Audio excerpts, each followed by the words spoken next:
Aqui, nessa casa eu me encontrei. Entrei e aqui dentro vi saída.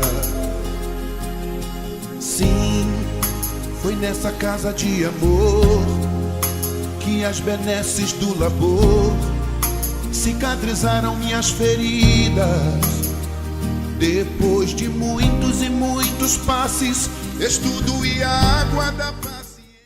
Boa noite a todos, queridos irmãos, queridas irmãs espíritas, que possamos, nesta noite de hoje, aprendermos um pouco mais dos ensinamentos que esta doutrina consoladora possa nos trazer e saiamos daqui um pouco mais esclarecidos a respeito desse tema chamado mediunidade. Algumas considerações que precisamos fazer a respeito do tema é que é um tema muito amplo. Seria uma pretensão muito grande nossa a gente, em tão pouco tempo, encerrar o assunto. Mas o que estamos tentando trazer nessa noite de hoje é algumas elucidações, tentar lembrar alguma coisa de quem já leu, quem já estudou a mediunidade, tentar despertar naquelas pessoas que pouco ouviram falar e ainda aquelas que o pouco que ouviram de forma não tão clara, não tão esclarecedora. Que a gente deve entender, ou precisamos entender, que a doutrina espírita não está encerrada, porque como é uma ciência, como o próprio bem Allan Kardec coloca para nós, a ciência está constantemente mudando. As coisas precisam estar o tempo todo sendo questionadas, e à medida que os fenômenos vão ocorrendo, que vão acontecendo, a gente precisa rever determinados conceitos. Com relação à mediunidade, a gente precisa lembrar de alguns fatores. Sobretudo, é que a mediunidade, desde os tempos antigos, desde que o homem pensa que está na face da Terra, os fenômenos mediúnicos sempre ocorreram. Muitas vezes nós somos induzidos, até as pessoas lá fora, os leigos, acham que, desde muito tempo também, tudo é mediunidade de forma errada, tudo é espiritismo. Qualquer coisa que aconteça, qualquer fenômeno que ocorra, que lembre alguns rudimentos de mediunidade, todo mundo taxa logo de isso é coisa de espiritismo, como se mediunidade fosse como se o espiritismo fosse o único detentor dos fenômenos mediúnicos. Então é preciso que fique bem claro que a comunicabilidade dos espíritos é um dos princípios básicos da doutrina espírita. Agora, fenômenos mediúnicos, manifestações mediúnicas, podem ocorrer em qualquer lugar, em qualquer religião, em qualquer ambiente, desde que se tenha médiuns para que eles ocorram. Uma das coisas que nós também vamos tentar desembaçar o para-brisa, para a gente ficar bem claro, é que só ocorrem fenômenos mediúnicos com os médiuns. Uma informação errada, que na maioria das vezes nós vamos mostrar aqui que existe, quando aprendemos o espiritismo de ouvir dizer, de ouvir falar, ou espiritismo só de palestrante, porque aqui nós poderemos nos equivocar, até porque, como é uma ciência, hoje a gente pode trazer determinados conceitos que talvez a gente não tenha parado para ler detalhadamente, com calma. E o próprio Kardec, na observação, quando lançou o Livro dos Espíritos, que foi um compêndio de pesquisa feita num período mais ou menos de 3 anos. Para quem não sabe, Kardec encontrou o fenômeno das mesas girantes em 1854. 3 anos depois, estava lançado o Livro dos Espíritos. Eu não sabia dessa informação, porque eu não sou muito de ordem cronológica. Eu sou péssimo de data. E à medida que a gente foi lendo, nunca me toquei desse intervalo de tempo. Mas 3 anos para lançar uma obra como o Livro dos Espíritos, o senhor já há de convir que, escrito a caneta tinteiro, onde não se tinha o Word para colar, recortar, corrigir, deixar guardado. Fazer isso em 3 anos é brincadeira. É um trabalho que envolveu um tempo muito precioso. Algumas coisas passaram despercebidas, outras coisas precisam ser melhor avaliadas, ser melhor estudadas. E a gente, para piorar a situação, quando se estuda Kardec, se estuda pouco. A nossa conversa de hoje foi fundamentada principalmente no seminário de Clóvis Nunes, sobre mediunidade, que ele trouxe muitas informações que aí vieram também me despertar o interesse e a vontade de conversar um pouco mais a respeito de mediunidade.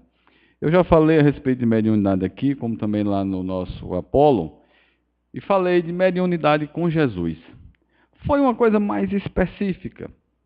E realmente o Espiritismo vem nos trazer que a mediunidade sem Jesus, ela vai ficar sem um norte.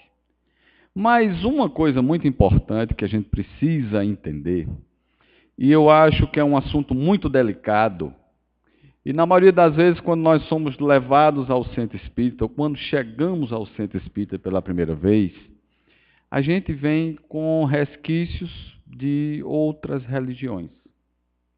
Então existe uma tendência de nós construirmos aqui dentro também apenas mais um templo religioso. E esquecemos o lado científico da coisa. E Kardec, como lhes falei, é bem claro, vem nos mostrar que o lado religioso, o lado moral da doutrina espírita é muito importante. Mas Kardec é bem enfático quando diz que o Espiritismo tem 2 asas. E que as duas precisam estar batendo em harmonia para que a gente possa não cair no erro do ceticismo, do fantástico, do sobrenatural e por aí vai. Então essas colocações que eu faço é interessante para um primeiro contato, um primeiro começo, porque antes de pensar em fazer uma palestra a respeito do tema, eu soube de uma informação que um dos frequentadores lá do nosso centro, ele não é frequentador assíduo, apenas uma pessoa que uma vez por outra vai ao centro e confessou, e eu fiquei sabendo essa história, é interessante, eu não sei como é que ela chega, essas histórias, no ouvido da gente. Quem já foi no Apolo, o Apolo é uma estrutura mais ou menos parecida com essa, um salão mais amplo, só que a mediúnica acho que acontece aqui, né? Nessa porta. Não, aqui, onde nós estávamos. Mas teve um tempo que acontecia nessa sala aqui, né? Nunca aconteceu, então foi falta de observação minha. Mas tudo bem, é aqui. Ah, certo. Lá no centro, ele desce para um subsolo que tem, porque o terreno é muito acidentado, e é mais ou menos uma espécie de um porão lá embaixo. Você desce em uma rampa, e lá embaixo é onde acontece a mediúnica. E para acontecer a mediúnica, né, a gente sabe que as luzes podem atrapalhar demais, todo aquele mecanismo é outra parte. Mas, assim, para a pessoa desavisada, e eu fiquei sabendo que essa pessoa disse que nunca foi tomar um passe porque ela não tem coragem de descer. Ela tem medo do que pode encontrar lá embaixo. Pode parecer bobagem, mas a gente começa a perceber que o quanto as pessoas, às vezes, começam a frequentar o centro e vêm com essa ideia do sobrenatural, com medo do que vai acontecer aqui, achando que vão acontecer coisas mirabolosas, né? Vai cair um raio aqui, a luz vai começar a falhar e a pessoa vai fazer uma prece. Tem gente que faz uma prece com o olho aberto e com o olho fechado, com medo de que aconteça alguma coisa e aquela pessoa se espanta e saia correndo. Então, assim, é inadmissível e isso são coisas fundamentais, coisas simples, que as pessoas não deviam ter mais dúvida com relação a isso. Imagine o senhor de situações mais delicadas, como, por exemplo, as pessoas, de uma forma errada, ou porque ouviram falar, ficam naquela dúvida. Por exemplo, todo mundo é médium, a gente pode considerar isso, todo mundo é médium, todo mundo tem algum rudimento de mediunidade. Em determinados momentos, essa mediunidade pode ser desenvolvida. Muitas vezes chega alguém atrás de um dirigente espírita, da casa espírita, dizendo que veio desenvolver a mediunidade. Não é comum? E o dirigente pergunta, mas por que você diz isso? Ah, porque, olha, aí começa a contar algumas histórias. Ou porque alguém olhou para mim e viu nos meus olhos que eu tinha mediunidade. O jeito do meu cabelo, o jeito, às vezes, de respirar mais fundo. Quer dizer, coisas que as pessoas são induzidas a entrarem na ideia do sobrenatural, ou são induzidas a pensarem de forma errada, porque, e aí, o pior de tudo, é que a gente deve pensar, imagine se vocês aqui, alguém sabe que você é espírita, e pergunta, faz alguma pergunta para você. Como é que às vezes a gente se sente? Muitas vezes, se não souber responder, o que é que vai fazer? Aí aquelas pessoas, a coisa fica mais séria, porque diz, ele não falou nada porque tem alguma coisa obscura. Se tivesse, ele falava. Então, quer dizer, mediunidade é uma panela onde todo mundo mexe, onde cada um tem uma explicação, onde cada um tem, às vezes, a forma mais errada de mostrar como é que a coisa funciona. E o próprio Kardec veio nos ajudar, e quando lançou o Livro dos Médiuns, que às vezes no próprio centro é muito pouco lido, é muito pouco estudado. E se os senhores abrirem, na primeira contracapa do livro, diz assim, Livro dos Médiuns, ou Guia dos Médiuns e dos Evocadores, contendo um ensinamento especial dos espíritos sobre a teoria de todos os gêneros de manifestações, os meios de comunicação com o mundo invisível, o desenvolvimento da mediunidade, as dificuldades e os escolhos que se podem encontrar na prática do espiritismo. Isso é um manual prático. Quem quiser praticar uma mediunidade com Jesus, quem quiser praticar uma mediunidade dentro dos padrões científicos, se não estudar o Livro dos Médiuns, vai ficar perdido. Vai dar informação errada, vai ser mistificado, não vai saber se os fenômenos são mediúnicos ou não. Porque essa obra tem uma importância fundamental, porque principalmente com esta obra, Kardec vem tirar os médiuns do rol dos loucos, desmistificou a mediunidade, tirando a mediunidade do fundo religioso, e veio trazer a mediunidade democraticamente para todo mundo. Então, quem quiser ficar especialista em comunicabilidade dos espíritos, manifestações espíritas, tipos de médium, se é mediunidade ou não, como dirigir, como orientar, como frequentar uma casa espírita. O problema é que, na maioria das vezes, a gente só observa ou só estuda, ou acha que apenas lendo o livro dos espíritos, lendo, estudar é diferente. Apenas lendo, nós vamos estar capacitados a frequentar uma casa espírita. Até porque é aquela coisa que a gente pensa, não, mas eu só vou lá assistir uma reunião e não quero participar de nada. Tudo bem, é uma opção que nós temos. Mas como é que você vai frequentar uma casa espírita? Como é que você vai crer naquilo que você desconhece? Porque é o que nós mais temos. Quando você não estuda o espiritismo, a sua fé não vai ser uma fé raciocinada. E fé que não é raciocinada, a gente já sabe onde é que ela vai dar. Não é isso? Então, partindo desse princípio, nós vamos começar a observar que nós vamos classificar os fenômenos mediúnicos em fenômenos anímicos ou psíquicos, mediúnicos ou espirituais e medianímicos. E a gente ainda precisa observar que Kardec também classificou e falou só que em fenômenos, que na época não se usava o termo paranormal. Existe uma diferença entre fenômenos mediúnicos e fenômenos paranormais. Os fenômenos paranormais, eles são produzidos por indivíduos que têm uma paranormalidade. E a gente precisa entender que todo médium é um paranormal, mas nem todo paranormal é médium. Essa mediunidade, que ela não é induzida, que ela não é provocada por a presença de um espírito, esses fenômenos que acontecem por pura vontade, por puro interesse, no momento que a pessoa quer que eles ocorram, são fenômenos paranormais. Os fenômenos mediúnicos só acontecem quando tem a presença de uma entidade e que essa entidade é a produtora do fenômeno. O médium é apenas um intermediário. Existem vários exemplos de paranormais. Clóvis Nunes cita alguns, e se a gente quiser pesquisar direitinho, existe um paranormal que eu acho interessante, que até o próprio Divaldo tem um documentário e foi fazer uma visita a Saibaba.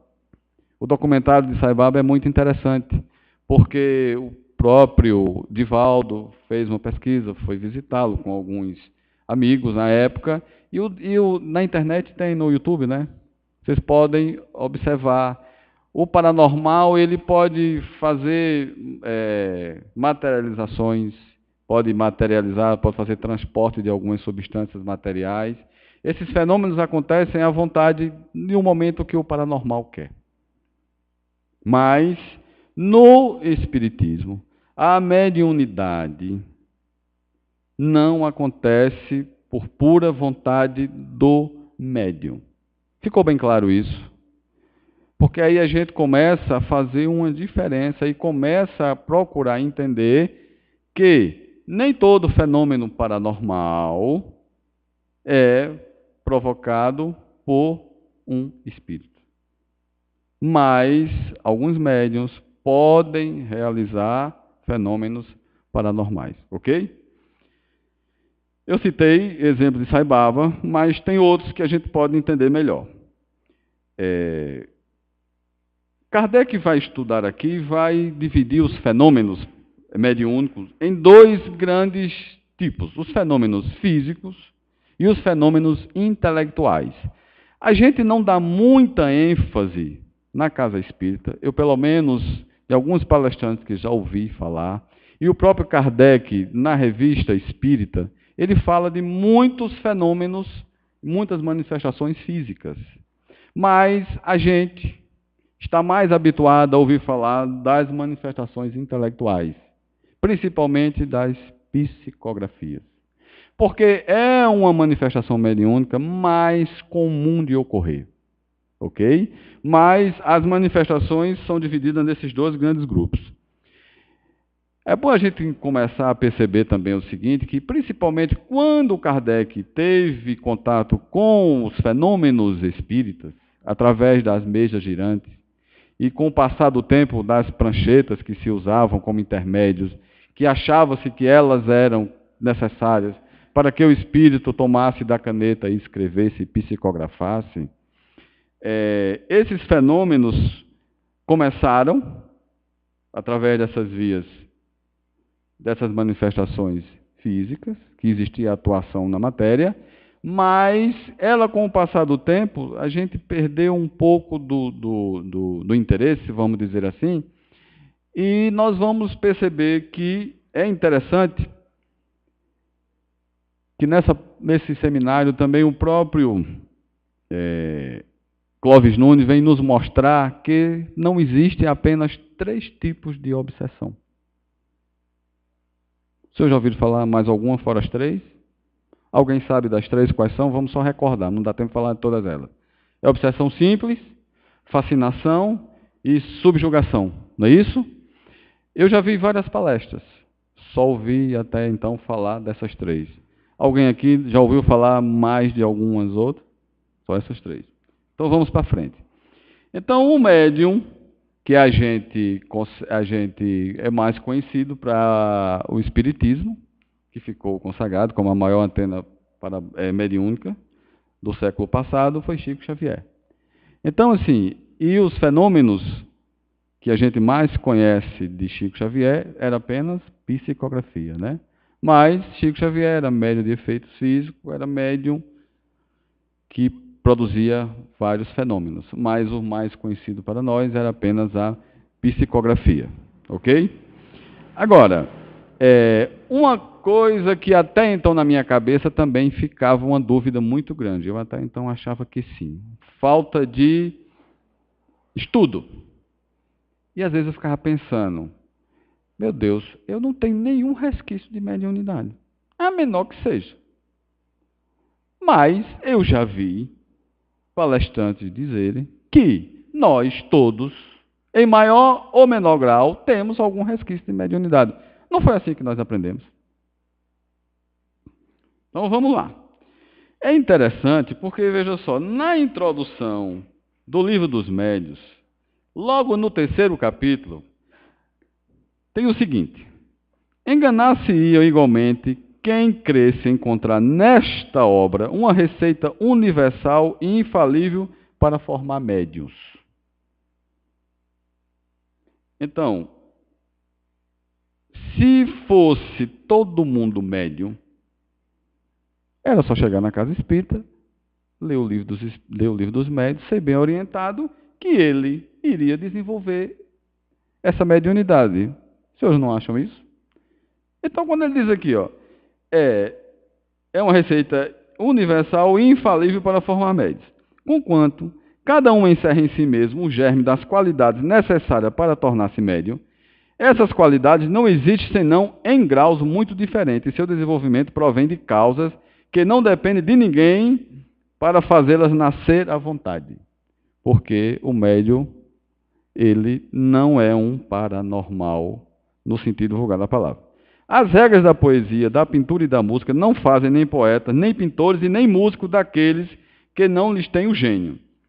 Elas guiam o emprego de faculdades naturais. Ocorre o mesmo com o nosso trabalho. Seu objetivo é indicar os meios de desenvolver a mediunidade, a faculdade mediúnica, tanto quanto o permitam as disposições de cada um, e, sobretudo, dirigir-lhe o emprego de maneira útil quando a faculdade exista. Mas nisso não está a finalidade única a que nós nos propusemos. Então, quando ele diz aqui, nada mais claro do que logo no começo, não devia ficar nenhuma dúvida com relação a essa situação. Nem todo mundo é médium. Porque se fosse, ele teria colocado aqui que qualquer pessoa que quisesse vir começar a desenvolver, no mínimo, o menor resquício, poderia fazê-lo dentro de uma casa espírita ou depois de estar orientado nesse manual prático do Livro dos Médiuns. Ok? E mais na frente também ele vem nos dizer o seguinte, veja. No vocabulário espírita, médium quer dizer, vem do latim que significa médium, meio ou intermediário. E quer dizer, pessoa que pode servir de intermediária entre os espíritos e os homens. Se todo mundo fosse médium, não teria que. Médium seria a pessoa que pode servir. Médium seria qualquer pessoa que quisesse servir. Entenderam? Está bem claro? Então, assim, veja só. E a mediunidade é a faculdade exclusiva de quem? Dos médiuns. Agora, no Livro dos Médiuns, também Kardec vem falar dos paranormais. Às vezes a gente fica sem saber se Kardec falou em paranormalidade ou não, só que a época de Kardec, paranormalidade era tratada como homens elétricos. A paranormalidade ainda não era bem estudada e bem conhecida pela psicologia, pela psicanálise. Ok? E Kardec vem dizer o seguinte, no item 20 do Livro dos Médiuns. As pessoas qualificadas de elétricas podem ser consideradas médiuns. Pessoas elétricas aqui são paranormais. Kardec, os espíritos respondem, essas pessoas tiram de si mesmas o fluido necessário à produção do fenômeno e podem operar sem o concurso de outros espíritos. Não são, portanto, médios no sentido que se atribui a esta palavra. Então, aqui fica bem claro para a gente entender que nem todo mundo é médium. Os espíritos deixam bem claro. E Kardec fez a distinção correta entre fenômenos mediúnicos e fenômenos paranormais. Ainda no livro dos médiuns, no item 61, Kardec diz o seguinte: olha, para que os fenômenos se produzam, faz-se mista a intervenção de uma ou muitas pessoas dotadas de especial aptidão, que se designam pelo nome de médiuns. Uma reunião mediúnica só acontece se você tiver médiuns para que ocorra, tá certo? E ele vem nos dizer que a gente já sabe, o número dos cooperadores em nada influi, a não ser que entre elas se encontre alguns médiuns ignorados. Eu concordo também que, de certa forma, em algumas colocações, isso aí é uma opinião minha. Isso é uma opinião minha. Quando ele diz aqui que se encontram alguns médiuns ignorados, aí que a gente escuta lá atrás o texto dizer que algumas pessoas são dotadas de um certo grau de mediunidade, aí você fica logo na dúvida. Então eu posso ser médium e não estou sabendo. Pode? Pode. Mas existem formas mais claras dessa dúvida ser dissipada, ok? Quanto aos que não têm mediunidade, a presença desses nenhum resultado produz. Pode mesmo ser mais prejudicial do que útil pela disposição de espírito em que se ache. Então, se a gente chegar na casa espírita, achando que a gente vai colocar dentro de uma sala algum número considerável de pessoas para fazer um teste se você é médio ou se você não é médio, a coisa pode ficar bem mais complicada. Então não é um critério para você apenas por esse lado, para fazer essa seleção, ok?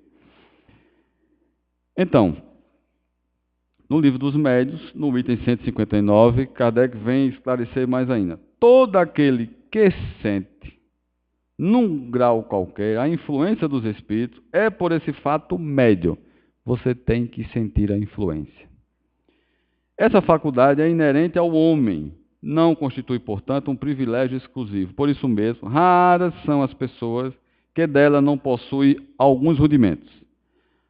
Pode, pois, dizer-se que todos são mais ou menos médiuns. Todavia, usualmente, assim só se qualifica aqueles que a faculdade mediúnica se mostra bem caracterizada e se traduz por efeitos patentes de certa intensidade, o que então depende de uma organização mais ou menos sensitiva. Ficou mais complicado? Eu acho que sim. A gente fica na dúvida. E de onde foi que surgiu essa história de que todo mundo é médium? Porque tem hora que ele diz que são aquela pessoa que sente em maior ou menor grau. Como é que eu vou saber? Ainda no item 282, das evocações, ele faz a seguinte pergunta: pode alguém, sem ser médium, evocar os espíritos? Por que ele não perguntou, pode qualquer pessoa evocar os espíritos? Mas ele perguntou, pode qualquer pessoa sem ser médium? Quer dizer que existem pessoas que não são. Ok? Vem aquela velha pergunta, e de onde surgiu essa história de que todo mundo pode ser médium?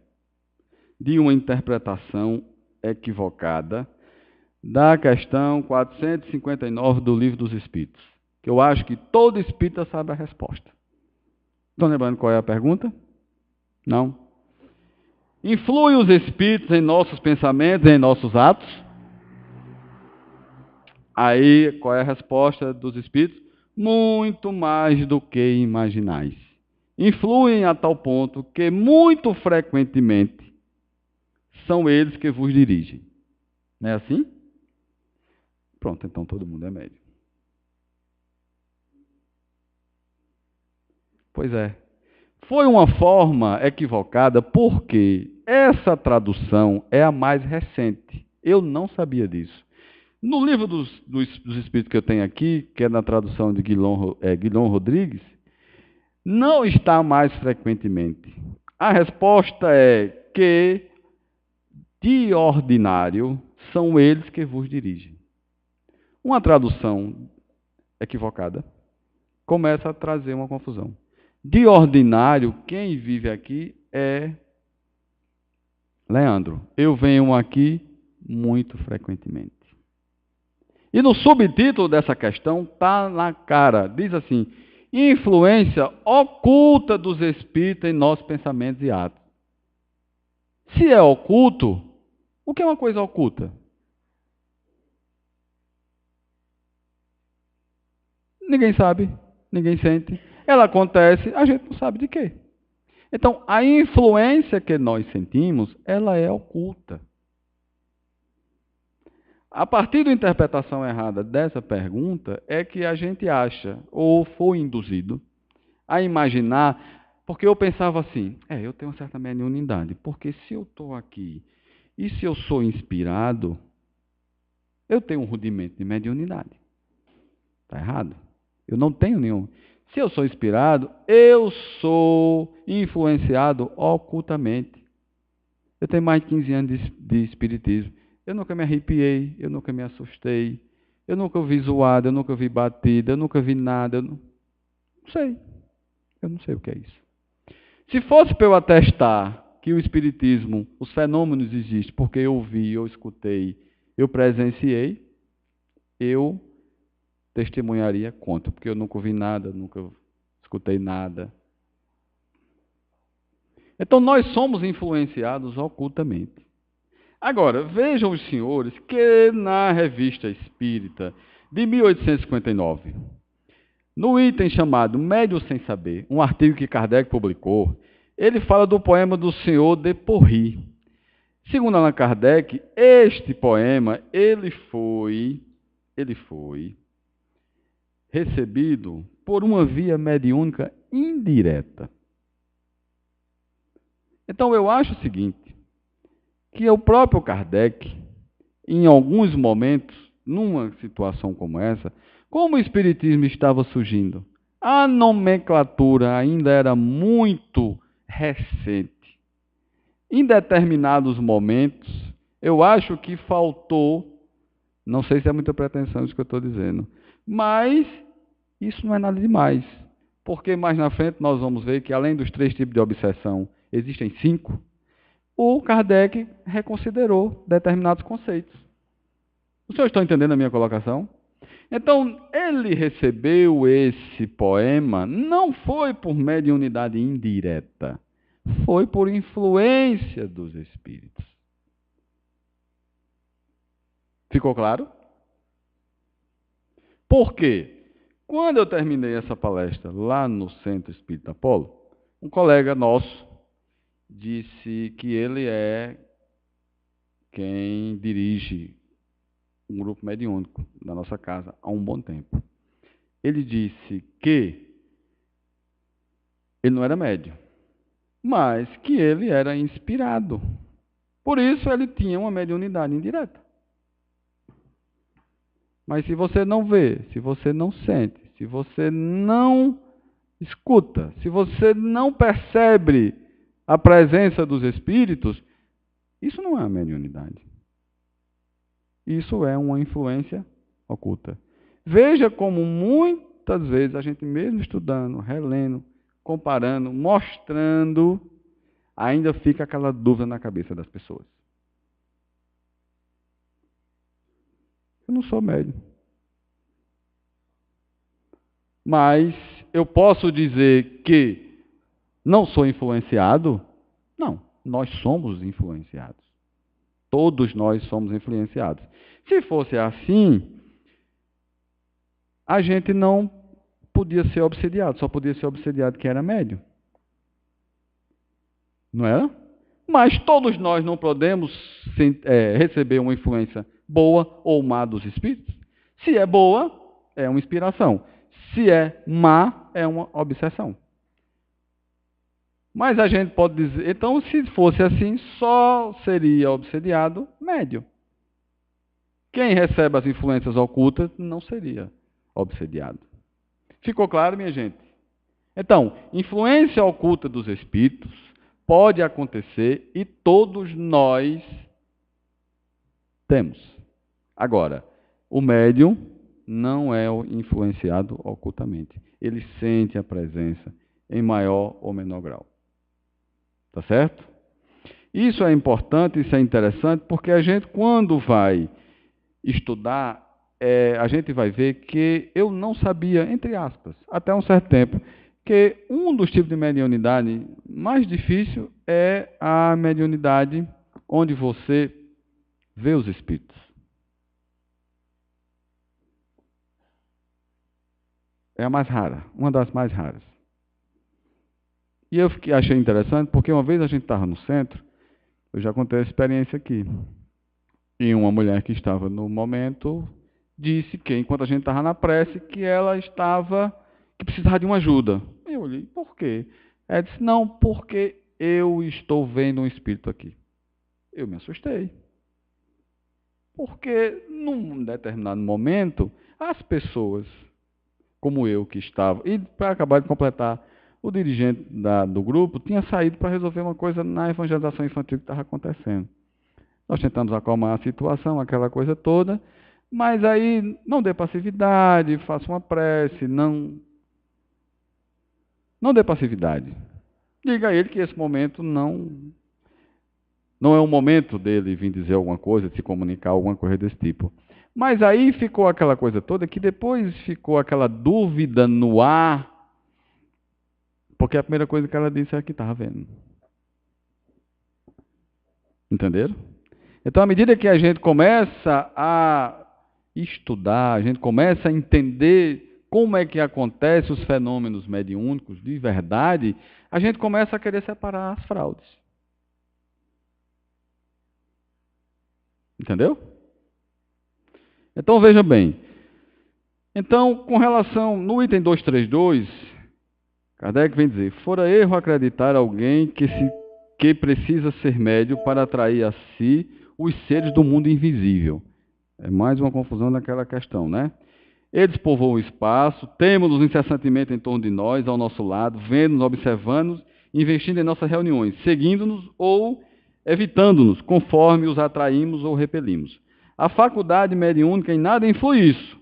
Ela mais não é do que um meio de comunicação. Então, a influência, todos nós sentimos. Agora, servir de intermediário para a comunicação dos espíritos, se você não for médio, não tem como. As ondas artesianas estão aqui, ó. Se não tiver um rádio que capte, alguém aqui tem condições de ouvir essas ondas? Então, quer dizer, para as ondas artesianas, o médio é quem? O rádio. Nós podemos ouvir as ondas, se não tiver o intermediário para que traduza e ela chegue até os nossos ouvidos, a gente não vai ouvir. Ok? Então vamos lá. Mais uma vez falando de influência. Nós o dissemos em outro artigo que não há necessidade de ser médio para estar sob a influência de maus espíritos que agem nas sombras. Revista Espírita de 1859.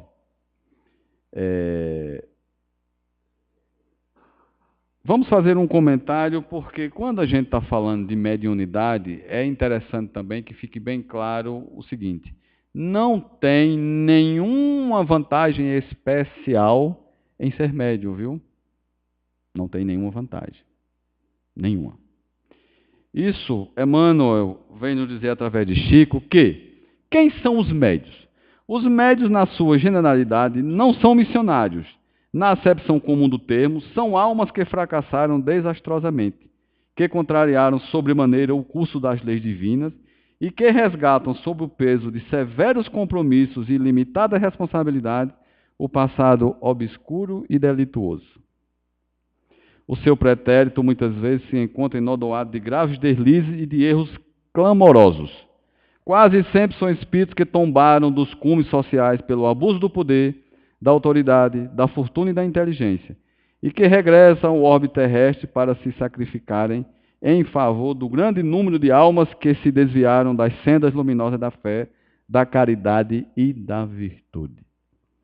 Então, ser médium é coisa muito séria. É para quem tem muita coragem. Porque se corrompe fácil. É conduzido fácil sobe logo o ego. Por tudo isso que nós já ouvimos. E eu também descobri porque eu não sou médium. Porque eu sou frouxo. Se o negócio desse chegasse para mim, sucumbia fácil. Então é melhor receber uma influência meio oculta ali, né? Oculta mesmo, sem perceber, sem sentir, ostensivamente, porque senão a massagem no ego é grande, aí você se empolga, né? E começa, entendeu? Então, assim, o Espiritismo vem nos mostrar que também não existe nada de condenável por conta disso. Vem nos mostrar que é algo muito responsável, de muita responsabilidade. E que por isso precisa ser educada, precisa saber porquê, qual o verdadeiro propósito, e o Espiritismo vem nos mostrar que o verdadeiro propósito da mediunidade é para o bem de todos. É uma via que deve ser utilizada para ajudar a coletividade, para que a humanidade progrida. E qual é o nosso papel? Não é de ficar, fulano é médium, foi bonzinho. Né? Será que é o nosso papel? É por isso que eu digo, é melhor que eu, que pelo menos ele, talvez eu seja pior do que ele, só que ele é melhor do que eu porque ele teve mais coragem do que eu. Porque como se fosse, não, eu vou logo porque eu tenho mais débito, eu vou pagar isso aí. E eu fiquei me acovardando, não estando preparado. É interessante porque a lei da reencarnação é muito interessante. Que a gente começa, pelo menos eu começo a observar por esse lado. Quando a gente começa a ver as coisas como acontecem dessa forma, a gente fica meio desconfiado. Porque sabe que antigamente é assim, às vezes você acusava, né? Bonzinho fulano, né? Mas com a lei da reencarnação, a gente para e olha para a gente e diz, talvez tu fosse pior. Né? E a gente se nivela. Porque a mediunidade, ela advém depois, e é mais claro depois que a gente começar a estudar, porque de tanto perturbar o perispírito, esse perispírito ele se expande de uma forma, de tantas energias negativas, que o médium vem desequilibrado. A expansão do perispírito é tão forte que quando ele encarna numa próxima reencarnação, o fenômeno mediúnico é mais fácil de ocorrer, porque ele já traz essa brecha. Assim como, por exemplo, Chico Xavier, se voltar a reencarnar aqui, no nosso planeta, com certeza será médium novamente. Porque o perispírito dele se expandiu de outra forma. Entendeu? Então, tem vantagens. Agora, a mediunidade chamada missionária, ainda para o nosso planeta, é muito rara. Ok? E o nosso papel na casa espírita é ajudar os nossos irmãozinhos médiuns, porque também eles nos trazem oportunidade de juntos trabalharmos por um bem comum. Ok? Então, vejam bem, vamos falar agora das obsessões, para a gente elucidar que não só existe 3 tipos. Existe a obsessão física e a possessão. Veja que eu falei das manifestações físicas. Ok? Kardec só considerou essas 3 e da obsessão, da subjugação e da possessão, ele não colocou no Livro dos Espíritos. Vejam como a ciência funciona. Ele não colocou possessão no Livro dos Espíritos porque ele só foi conhecer uma possessa em 1863. Quando ele publicou o Livro dos Espíritos, ele coloca na Gênese, e foi publicada depois, ele bota que ele reconsidera e explica que existe os fenômenos de possessão, que antes não era considerado, porque depois que recebeu e conheceu o caso da senhorita Julie, que era uma possessa, ele reconsidera e mostra que pode ocorrer possessão e o espírito pode ocupar temporariamente aquele corpo que não é dele. Certo? Por isso que ele não falou. E as manifestações físicas, elas acontecem, e na Revista Espírita, Kardec analisou e viu vários casos. E é interessante porque eu lhes confesso que, se chegassem para mim e soubessem que eu frequento o centro, que eu faço palestras, e viessem me contar de um fenômeno de poltergeist, e viessem me chamar e perguntar de que forma o Espiritismo ou eu poderia ajudar, algum tempo atrás eu diria que pouca coisa eu poderia fazer. E os fenômenos de poltergeist, eles são nada mais, nada menos do que obsessões físicas. Por quê? Os espíritos chegam num ambiente, perturbam o ambiente, promovem vários fenômenos que perturbam aquela situação. Fogo que se forma em um determinado momento, pedras que caem no ambiente, janelas que batem. E esses fenômenos de poltergeist, segundo Clóvis Nunes, são mais comuns do que acontece. Na região dele, lá na Bahia, ele disse que já foi chamado para resolver mais de 11 fenômenos de poltergeist. E espírita não sabe que isso é da nossa ossada. E não sabe como resolver. Achando que as reuniões mediúnicas só servem para ajudar aqueles espíritos sofredores que chegam naquele determinado momento ali. E é interessante porque, como ele mesmo mostra e prova que em algum local aqui próximo, em alguma cidade vizinha ou até aqui mesmo, pode estar acontecendo algum fenômeno de poltergeist e as pessoas estão sem saber para onde ir. E o pior é que, segundo o que a gente observa na questão do Livro dos Médiuns, nós é que temos condições de orientar e resolver e tratar um problema como esse. Porque vamos ser orientados e vamos ajudar, através de uma reunião mediúnica séria, a efetivamente resolver aquele problema. É interessante, o horário fica muito avançado e a gente precisa pesquisar um pouco mais a respeito disso. O próprio Clóvis Nunes cita vários exemplos. Espíritos que chegam na casa provocam ferimentos, cortes profundos.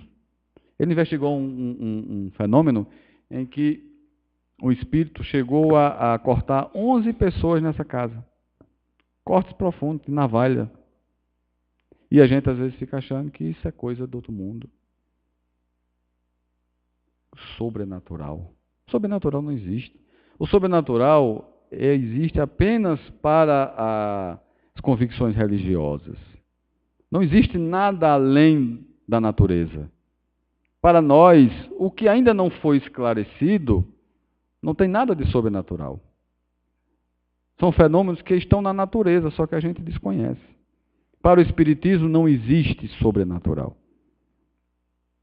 Então as pessoas ficam fazendo fantasias e começam a fazer determinadas cerimônias naquele local, começam a trazer, vai chamar o padre, vai chamar pessoas que não têm conhecimento nenhum daquele ali, e aquelas pessoas começam a fazer daquilo ali um teatro. E o que é que acontece? Aqueles irmãos que estão perturbados acham que aquelas pessoas vêm ali para contrariá-los, porque na maioria das vezes eles fazem aquilo ali com a intenção de chamar a atenção, às vezes muitos deles se acham dono do local porque não conseguiram sair dali. Os fenômenos têm várias nuances. E aí a situação fica mais complexa, fica mais complicada. E piora mais ainda. Ok? Então não podemos esquecer que, além disso, existe o fenômeno da obsessão física. E no Livro dos Médiuns tem, no item 238, olha, pode incluir nessa categoria os casos de obsessão física, isto é, a que consiste nas manifestações ruidosas e obstinadas de alguns espíritos que fazem, se ouça espontaneamente pancadas ou outros ruídos. E por que a gente, às vezes, quando escuta alguma coisa desse tipo, desconsidera? Ou acha que não é a nossa ossada? Falta de estudo. Alguém sabia que poltergeist tem tudo a ver com fenômenos físicos? Alguém sabia? Poucas pessoas. Não é? Mas nós estamos aqui para nos esclarecermos, ok? Os fenômenos de efeitos físicos são explicáveis com uma simplicidade meridiana, pela anulação da gravidade. Porque nessa situação,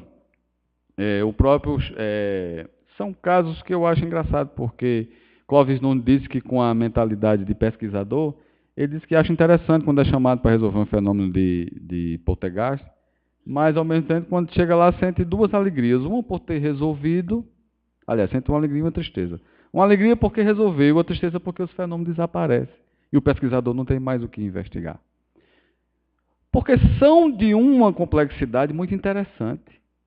É difícil, às vezes, ele disse que foi, numa cidade do interior da Paraíba, um prefeito foi chamado, a família perdeu tudo. Foram um ano e mais de um ano de fenômeno, acabaram com a vida daquelas pessoas. Diz que os espíritos faziam o seguinte, tiravam o ovo, tiravam tudo de dentro do ovo, botavam sangue de animal ali dentro.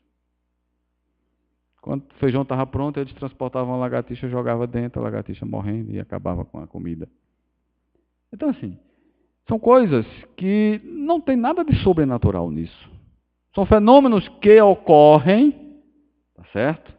E devem nos ajudar a entender a complexidade e a seriedade que a gente tem que conhecer os fenômenos mediúnicos. Ok?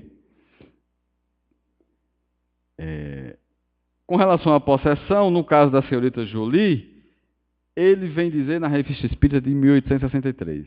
Dissemos que não havia possesso no sentido vulgar do termo, mas subjugado. Queremos reconsiderar esta seção, posta de maneira um tanto absoluta, já que agora nos é demonstrado que pode haver verdadeira possessão, isto é, substituição, embora parcial, de um espírito encarnado por um espírito errante. Eis um primeiro fato que prova, apresentando o fenômeno em toda a sua simplicidade. Na possessão, em vez de agir exteriormente, o espírito atuante se substitui, por assim dizer, ao espírito encarnado.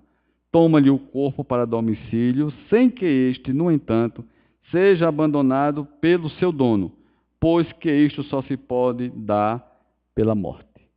É interessante, isso ele coloca na Gênesis e ele faz essa reconsideração, mas no Livro dos Espíritos, quando você vai ver, ele explica categoricamente que fenômeno de possessão não ocorre. Porque, como eu disse, é uma ciência nova que estava surgindo. Então, o que às vezes é interessante a gente observar? Que os fenômenos espíritas ainda precisam ser melhor estudados. As casas espíritas se preocupam principalmente em fazer reunião mediúnica para ajudar os obsidiados.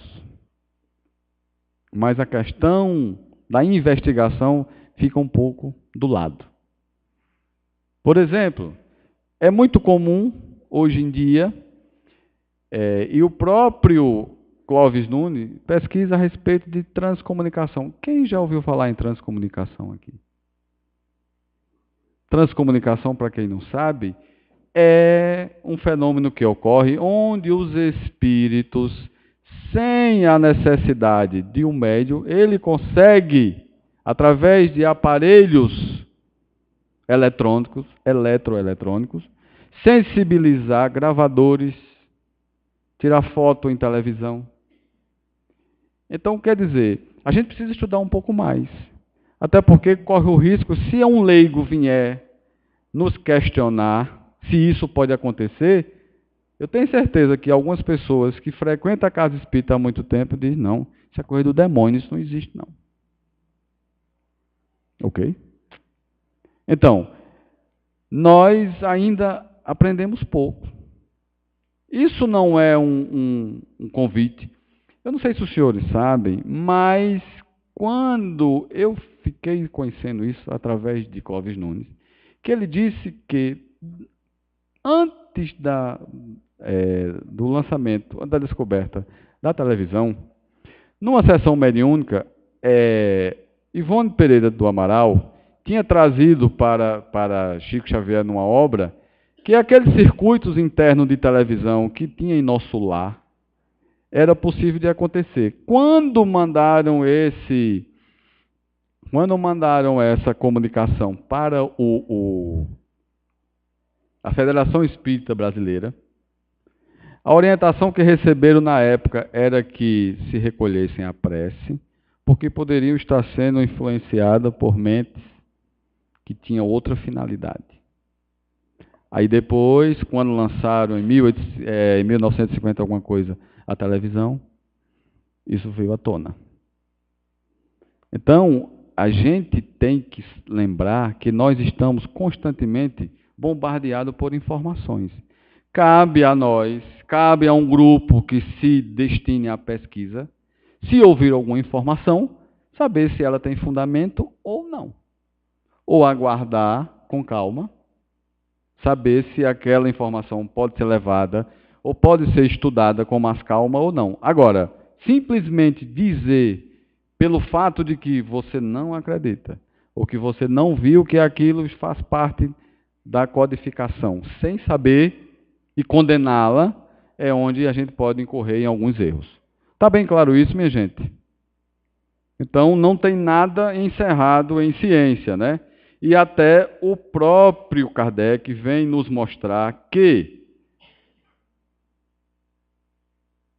se o Espiritismo for contestado pela ciência em algum dos seus pontos, ou em qualquer um dos seus pontos, com razão, nós devemos fazer o quê?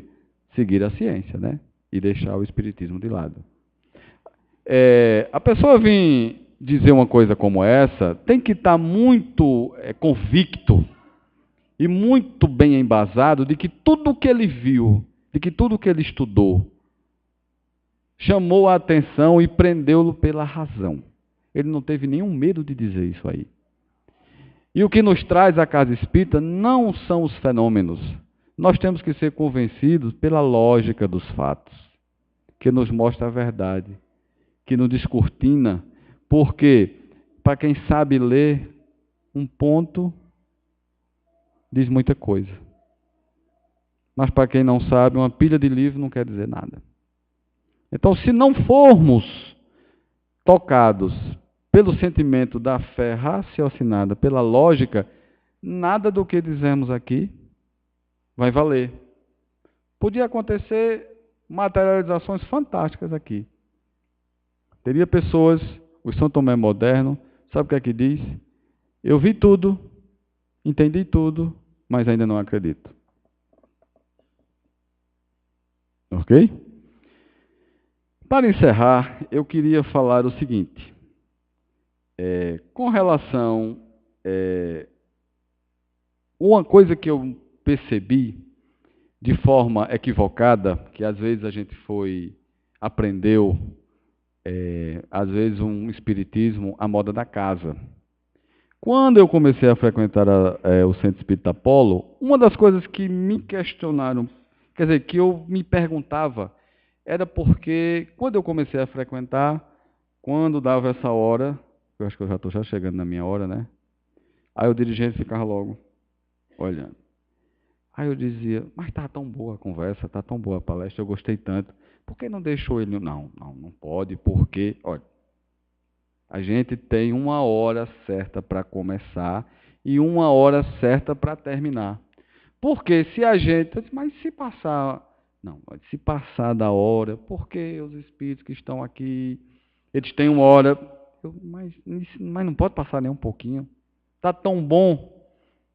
Não é recomendado. Está certo, então tudo bem, então não passa. E ficou aquele rigor da hora certa. E o próprio Chico Xavier, com aquela mensagem de Emmanuel falando a respeito de disciplina, criou-se aquele vínculo na casa espírita que disciplina era a hora certa e hora certa. E é interessante porque no item 333 do Livro dos Médiuns, não tem como os senhores esquecerem, quando chegar em casa vocês vão lembrar, 333, leiam todos. Sabe o que ele vem nos dizer? E que eu aprendi, que eu não sabia, e fiquei muito contente. Porque ele diz o seguinte, acrescentamos, todavia, que se bem os espíritos prefiram regularidade das horas, os de ordem verdadeiramente não se mostram meticulosos a esse extremo. A exigência de pontualidade rigorosa é sinal de inferioridade. Como tudo que seja pueril, mesmo fora das horas pré-determinadas, podem eles, sem dúvida, comparecer e se apresentarem de boa vontade, se é útil o fim objetivado. Se tivessem me explicado, desde a primeira vez que eu perguntei, desta forma, eu teria entendido. Que dependendo da necessidade, se estiver sendo muito construtiva a conversa, não é 15 ou 20 minutos a mais que vai fazer com que a proteção dos bons espíritos, eles vão embora, fecha as portas e a gente fica aqui à deriva. Então vejam os senhores, que é o que eu disse. Podem parecer bobagem determinados detalhes, mas eles fazem uma diferença muito grande. Porque eu poderia ter deixado de frequentar, porque eu digo, não, parece um colégio militar. Eu tenho que chegar aqui, se 9h10 não acabar, eu tenho que ir embora, todo mundo tem que ir embora. Vocês estão entendendo? Não é o fato da gente chegar, e tem que ter uma lógica, minha gente. Tem que ter uma lógica. Tem que ter bom senso. Eu não posso alugar vocês até 10 horas. Até porque senão daqui a pouco tinha gente babando aqui. Ninguém ia ficar me aguentando até 10 horas. E a gente não... Isso é uma conversa de 1 hora, uma explanação de um tema muito vasto. Não tem como eu começar a ler o livro dos médios de capa a capa aqui. A intenção não é essa. Não porque você está aqui e vocês têm que... Se vocês não ficarem também, era melhor nem ter vindo. Então, o bom senso e a lógica vêm nos dizer isso aqui. É interessante que eu achei fantástico, porque o próprio Clóvis Nunes dizendo que, se hora certa fosse pontualidade, disse que Chico Xavier foi o médium mais impontual, mais indisciplinado que já houve. Porque ele disse que quando das vezes que frequentou o centro espírita lá em Uberaba, nunca saiu de lá antes de 00h e 1h da manhã. E ele disse que depois de tudo isso, quando se lia todas as mensagens, o mais indisciplinado de todos ainda chegava depois de tudo, que era Emmanuel, que vinha dar a última mensagem da noite dos trabalhos. Ele disse que nunca conheceu mais indisciplinado do que os dois, se disciplina fosse a hora certa. Então, a gente precisa entender cada vez mais que nós estamos diante de uma doutrina filosófica,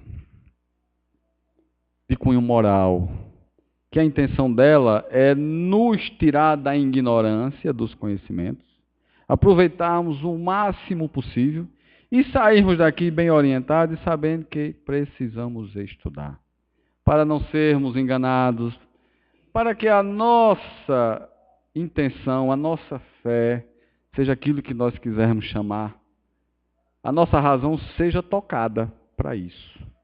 Porque através do conhecimento é que vamos levar a luz para todos aqueles que estiveram ao nosso redor também. Nós não viemos atrás de luz aqui? Mas uma luz que conforte nosso pensamento, que nos dê uma esperança diante de tudo isso que nós estamos vendo. Traga uma coisa com lógica. Porque, no meu ponto de vista, é aquela coisa, e a gente vai aprendendo, que não adianta a gente fazer uma prece daquela que nós estamos mais ou menos acostumados, né? Ai, meu Deus, era bom que amanhã tudo fosse maravilhoso. E a gente começa a mudar o ritmo das coisas. Que meus filhos amanhã acordassem na primeira hora que eu chamasse. Que eu chegasse no meu trabalho, todo mundo estivesse sorrindo para mim. Então, às vezes, a gente quer fazer uma prece, ou a gente quer mudar as leis da natureza. Ninguém faz uma prece pensando em que amanhã, mesmo diante das dificuldades, mesmo que eu chegue no meu trabalho, e aquele cara chato que trabalha comigo, que vem tirar a paciência, que eu consiga tolerá-lo. Eita, quase não sai. Que eu tenha tolerância com ele. Que eu possa dar um sorriso para ele. que eu possa vencê-lo com um bom dia todo dia. Ninguém pede isso, pede? É difícil, né? A gente está treinando ainda, a gente está treinando, né? Tem dia que pede, tem dia que esquece. Tem dia que esquece de fazer esse pedido, mas já melhoramos em algum ponto. Então, na realidade, a gente precisa saber que estamos encarnados num mundo onde os problemas estarão o tempo inteiro. Olha, se isso é um mundo de prova e expiação, né? Nós estamos numa média de, vamos viver aqui numa média de 70, 80 anos, né? Cada um faça uma conta. Se ninguém morrer prematuro, vai ficar um bom tempo por aqui. A natureza não dá saltos. Então a gente amanhã vai encontrar o Brasil, um mundo diferente, sem guerra, sem discórdia, sem fome, sem doença. Como é que pode? A medicina ainda não descobriu um remédio para tudo. Então, a gente não vai encontrar uma solução. É interessante que ontem eu estava conversando com um amigo e ele disse, é bom que essa geração acabe. Eu disse, e a outra vai ficar onde? E a outra que vem vai ficar para onde? Vem para cá? Vai encontrar as coisas do mesmo jeito. Mas não tem jeito, nada tem jeito. Está tudo acabado. É bom que essa geração acabe mesmo. Eu digo, tudo bem, eu quero que ela acabe. Agora, tem que me dar um destino que eu tenho que ir para algum lugar. Eu exijo isso. Eu tenho que ter um canto para ir, porque acabar simplesmente por acabar não resolve o problema.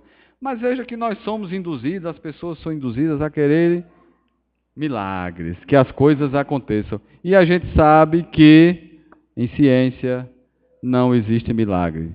No espiritismo não existe milagre. Na natureza não existe milagre.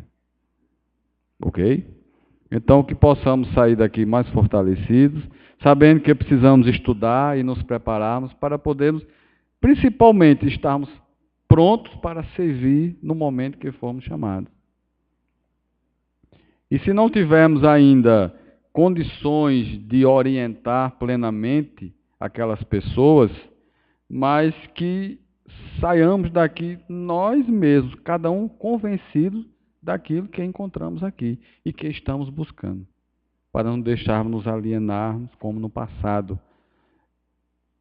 porque não somos de ontem, né? E também não se encerrará nossos trabalhos por aqui. Eu acho que tem uma coisa muito interessante, quando às vezes eu estou assim, tem dia que a gente acorda, não quer trabalhar direito, né? A gente queria estar de perna para cima, não fazendo nada. Ou às vezes eu fico me pegando nessas horas e fico me questionando. Mas se eu tivesse desencarnado, se eu tivesse morrido, se eu já estivesse no outro mundo, sei lá o que a gente queria chamar, o que era que eu estava fazendo agora? E brasileiro tem uma mania de pensar em aposentadoria que eu nunca vi, né? Todo mundo quer se aposentar. Para fazer o quê? Nada, mais nada.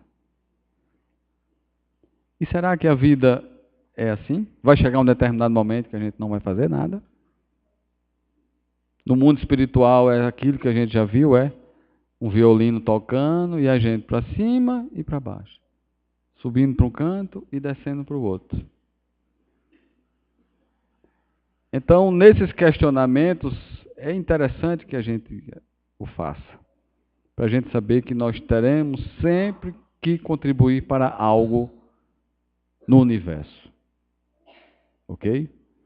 Eu queria agradecer a todos pela paciência, a presença de todos e a oportunidade que os trabalhadores dessa casa, especialmente na pessoa de Leandro, que sempre abre essa oportunidade para a gente estar aqui fazendo esse pequeno trabalho, né? Fazendo essa pequena oportunidade de estar aqui sendo útil.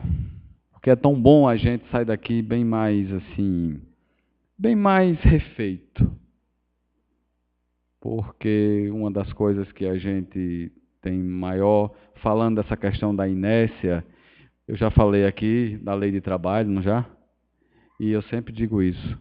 Qual é o dia melhor que a gente chega em casa, apesar do cansaço? Não é aquele dia que a gente mais trabalha, que é um dia mais corrido, que a gente está em casa, os pés já estão tudo doído, a gente está doido para um canto para deitar a cabeça. Mas estamos com a mente em paz, porque o trabalho foi feito, o trabalho foi realizado. E o dia que a gente chega com mais problema, a cabeça está mais cheia de maus pensamentos, é aquele dia que a gente no trabalho produz menos. Não faz nada, o dia fica ocioso, não passa, e a gente chega com uma dor de cabeça, mal-humorado, porque não produziu. Não é assim? Então, nós devemos sempre agradecer a oportunidade de trabalhar. Ok? Muito obrigado a todos. Vamos à prece?